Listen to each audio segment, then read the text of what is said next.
Robin ends நகைச்சுவை மற்றும் சிரிப்பின் அறிவியலை ஆராயும் ஒரு நகைச்சுவை நடிகர். ஐ ஆம் a joke and so are you என்ற புத்தகத்தில் அவர் சலிப்பு இன்றியமையாதது என்று பேசுகிறார். ஆம், சலிப்பு. சலிப்பு மற்றும் சலிப்பூட்டும் பணிகள் நாம் இதைவிட சரியாக நேரத்தை செலவழிக்க முடியும் என்று நினைவுபடுத்த பார்க்கின்றன.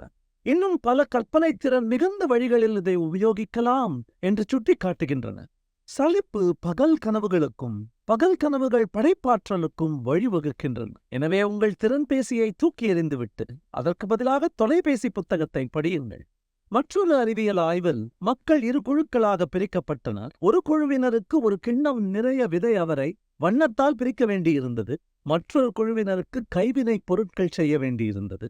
அதன் பிறகு தாமதமாக வந்ததற்கான ஆக்கப்பூர்வமான காரணங்களை கண்டுபிடியுங்கள் என்று அமர்த்தப்பட்டார்கள். போட்டியில் எந்த குழு ஜெயித்தது என்று கூறுங்கள் பார்க்கலாம்.